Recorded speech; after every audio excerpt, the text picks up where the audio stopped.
ബഹളലോകം. നിങ്ങൾക്ക് എപ്പോഴെങ്കിലും ജീവിതം ഒരു ബഹളമായി തോന്നാറുണ്ടോ? എനിക്ക് പതിവുണ്ട്. ഇടയ്ക്ക് ഞാനാണ് ആ ബഹളം മുഴുവൻ ഉണ്ടാക്കുന്നത്.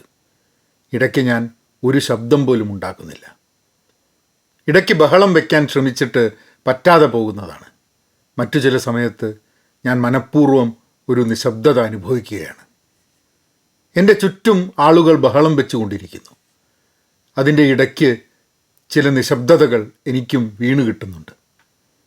ബഹളത്തിൽ നിന്നും ശ്വാസം വലിക്കാൻ ചെറിയൊരു സമയം എല്ലാവരും ഒരുമിച്ച് പ്ലാൻ ചെയ്ത് എടുക്കുന്ന പോലെ, ബഹളങ്ങളുടെ തിരമാലകൾ പോലെ, ബഹളത്തിൻ്റെ ഒരു വലിയ കടൽ തന്നെ, അതിൻ്റെ തീരത്ത് അടുത്ത തിരയും നോക്കി നിൽക്കുന്ന ഞാൻ.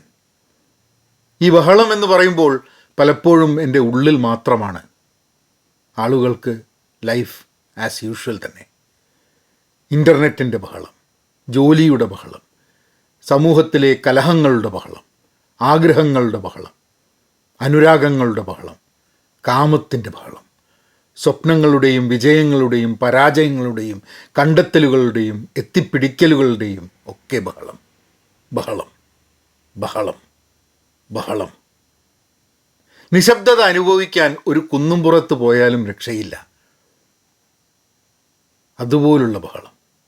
അതുകൊണ്ടാവാം കുന്നിൻ്റെ മുകളിൽ പോകുന്നവർ താഴേക്ക് നോക്കി അലറുന്നതും ആരെയോ വിളിക്കുന്നതും കൂവുന്നതും ഒക്കെ. കുന്നിൻ പുറത്ത് പോയി ഒറ്റയ്ക്ക് ആരും കാണാതെ കരയുന്നവരുമുണ്ടെന്ന് കേട്ടിട്ടുണ്ട്. അറിയില്ല, ആരും കാണാതെ കരഞ്ഞെങ്കിൽ നമ്മളെങ്ങനെ അറിയും? ബഹളങ്ങൾ ഇല്ലാത്തൊരു ലോകം എനിക്ക് അന്യമാണ്. ഇന്ന് അല്പം ബഹളം കുറഞ്ഞപ്പോൾ ഇങ്ങനെ ബഹളത്തെക്കുറിച്ച് എഴുതുകയും ചെയ്തു. ഒരു കാര്യവുമില്ല. ബഹളത്തിലേക്ക് എൻ്റെയും ചെറിയ സംഭാവനകൾ.